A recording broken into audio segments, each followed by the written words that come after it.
Hi ಎಲ್ರಿಗೂ ನಮಸ್ಕಾರ. ನಾನಿವತ್ತು ಪದರ್ ಚಪಾತಿ ಯಾವ ರೀತಿ ಮಾಡೋದಂತ ತೋರಿಸ್ತಾ ಇದ್ದೀನಿ. ಫಸ್ಟ್ ಟೈಮ್ ಯಾರೆಲ್ಲ ವಿಡಿಯೋನ ನೋಡ್ತಿದ್ರೆ ಎಲ್ಲರೂ ಚಾನಲ್ನ ಸಬ್ಸ್ಕ್ರೈಬ್ ಮಾಡಿಕೊಂಡು ವಿಡಿಯೋನ ನೋಡಿ ಟೈಮ್ ಇಲ್ಲ ಅಂದರೆ ನಾವು ಒಂದೇ ಸರಿ 2 ಚಪಾತಿನ ಮಾಡ್ಕೊಳ್ಬೋದು. ಪದರ್ ಚಪಾತಿ ಮಾಡೋದ್ರಿಂದ ಬೇಗ ಕೂಡ ಆಗುತ್ತೆ ಮತ್ತು ಟೈಮ್ ಕೂಡ ಸೇವ್ ಮಾಡ್ಬೋದು. ಬನ್ನಿ ನಾನಿವಾಗ ಚಪಾತಿನ ಯಾವ ರೀತಿ ಮಾಡೋದಂತ ತೋರಿಸ್ಕೊಡ್ತೀನಿ. ನೋಡಿ ಎಷ್ಟೊಂದು ಸಾಫ್ಟಾಗಿ ಚಪಾತಿ ಬಂದಿದೆ ನೋಡಿದ್ರಲ್ವಾ.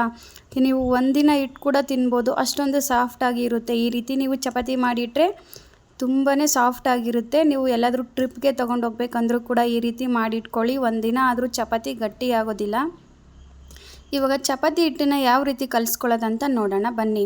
ನಾನಿಲ್ಲಿ ಒಂದು ಪಾತ್ರೆಗೆ ಚಪಾತಿ ಹಿಟ್ಟು ಅಂದರೆ ಗೋಧಿ ಹಿಟ್ಟನ್ನು ಹಾಕ್ಕೊಂಡಿದ್ದೀನಿ. ಗೋಧಿ ಹಿಟ್ಟು ಚೆನ್ನಾಗಿದ್ದರೆ ಚಪಾತಿ ಕೂಡ ಚೆನ್ನಾಗಿ ಬರುತ್ತೆ ಅಲ್ವಾ. ಸೊ ಗೋಧಿ ಹಿಟ್ಟನ್ನು ಚೆನ್ನಾಗಿರೋ ಒಂದು ಗೋಧಿ ಹಿಟ್ಟನ್ನು ತೊಗೊಳ್ಳಿ. ಜಾಸ್ತಿ ದಿನ ಮನೇಲಿಟ್ಟು ಗೋಧಿ ಹಿಟ್ಟನ್ನು ಯೂಸ್ ಮಾಡಬೇಡಿ, ಚಪಾತಿ ಚೆನ್ನಾಗಿ ಬರಲ್ಲ.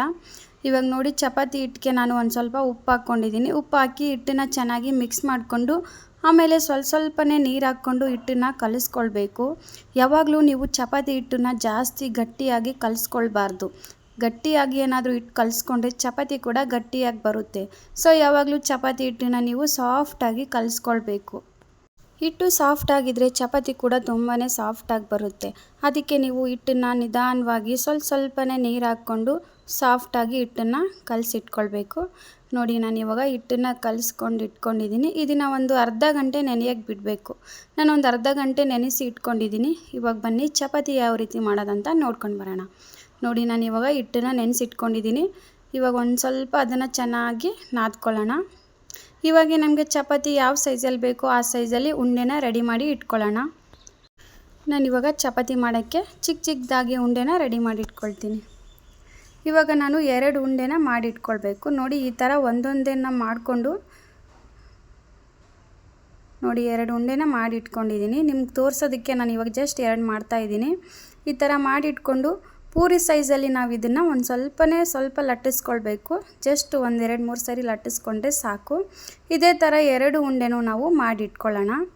ಜಸ್ಟ್ ಪೂರಿ ಸೈಜ್ ಯಾವ ಥರ ಇರುತ್ತೆ ನೋಡಿ ಅದೇ ಸೈಜಲ್ಲಿ ನೀವು ಮಾಡಿಟ್ಕೊಂಡ್ರೆ ಸಾಕು. ಇವಾಗ ನೋಡಿ 2 ನಾನು ಈ ಪೂರಿ ಸೈಜಲ್ಲಿ ಮಾಡಿಟ್ಕೊಂಡಿದ್ದೀನಿ.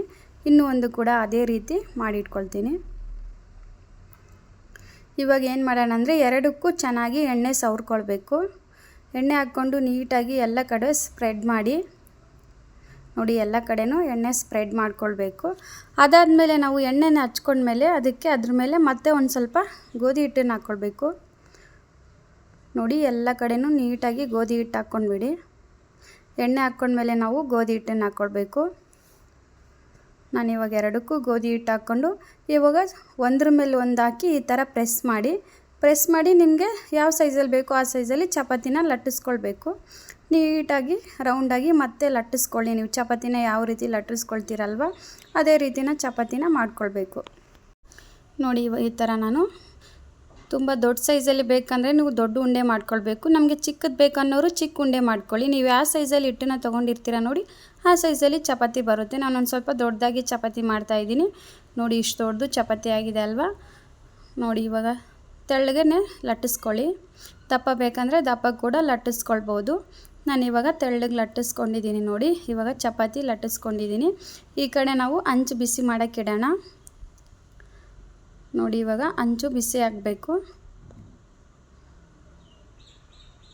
ಬನ್ನಿ ಹಂಚು ಬಿಸಿ ಆದಮೇಲೆ ನಾವು ಲಟ್ಟಿಸ್ಕೊಂಡಿರೋ ಚಪಾತಿನ ಹಂಚಿನ ಮೇಲೆ ಹಾಕ್ಕೊಳ್ಳೋಣ. ತುಂಬಾ ಸಿಂಪಲ್ಲಾಗಿ ನೀವು ಪದರ್ ಚಪಾತಿನ ಮಾಡ್ಕೊಳ್ಬೋದು. ನೋಡಿ ಹಂಚು ಬಿಸಿ ಆದಮೇಲೆ ಅದಕ್ಕೆ ಎಣ್ಣೆ ಹಾಕ್ಕೊಂಡಿದ್ದೀನಿ.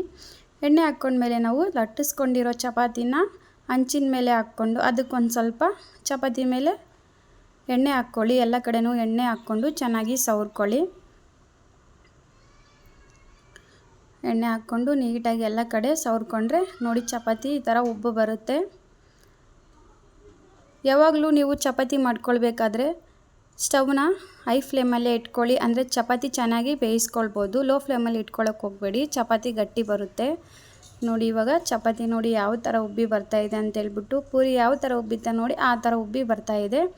ಈ ಥರ ಉಬ್ಬಿ ಬಂದರೆ ಪದರ ಚಪಾತಿ ತುಂಬಾ ಸಾಫ್ಟಾಗಿರುತ್ತೆ. ನೋಡಿ ಯಾವ ಥರ ಚೆನ್ನಾಗಿ ಉಬ್ಬಿ ಬರ್ತಾಯಿದೆ ಅಲ್ವಾ.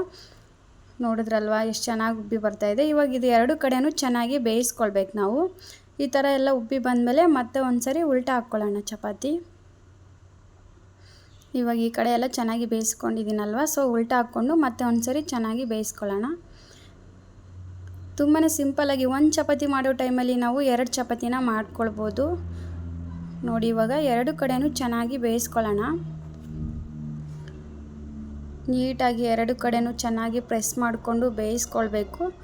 ಅದಾದಮೇಲೆ ನೋಡ್ತಾ ಇರ್ಬೋದು ಪದರ ಚಪಾತಿ ತಾನಾಗೆ ಓಪನ್ ಆಗಿಬಿಡುತ್ತೆ. ನೀವು ಈ ಥರ ಬೇಯಿಸ್ಕೊಂಡ್ರೆ ಸಾಕು, ನೀವೇನು ಓಪನ್ ಮಾಡೋದೇ ಬೇಕಾಗಿಲ್ಲ, ಹಂಚಿನ ಮೇಲೇ ಚಪಾತಿ ಓಪನ್ ಆಗಿಬಿಡುತ್ತೆ. ನೋಡಿ 2 ಕಡೆನೂ ತುದಿಗೂ ಕೂಡ ಚೆನ್ನಾಗಿ ನೀವು ಬೇಯಿಸ್ಕೊಳ್ಬೇಕು. ನಾನು ನೀಟಾಗಿ ಬೇಯಿಸ್ಕೊಂಡಿದ್ದೀನಿ. ಇವಾಗ ನೋಡಿ ಚಪಾತಿನ ಓಪನ್ ಮಾಡ್ಕೊಳ್ಳೋಣ. ಪದರ ಚಪಾತಿ ಯಾವ ರೀತಿ ಬಂದಿದೆ ನೋಡಿ, ತುಂಬಾ ತೆಳ್ಳಗೆ ಬರುತ್ತೆ ಈ ರೀತಿ ಚಪಾತಿ ಮಾಡಿಕೊಂಡ್ರೆ.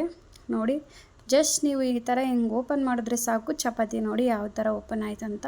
ಎಷ್ಟೊಂದು ತೆಳ್ಳಗೆ ಚಪಾತಿ ಬಂದಿದೆ ಅಲ್ವಾ. ಒಂದೇ ಚಪಾತಿ ಮಾಡೋ ಟೈಮಲ್ಲಿ ನಾವು 2 ಚಪಾತಿನ ಮಾಡ್ಕೊಳ್ಬೋದು.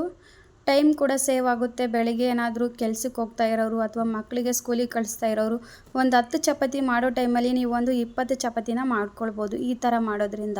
ನೋಡಿದ್ರಲ್ವ 2 ಚಪಾತಿ ರೆಡಿ ಆಗಿಬಿಡ್ತು. ಒಂದೇ ಸರಿ ಕೂಡ ಬೇಯಿಸ್ಕೊಳ್ಬೋದು.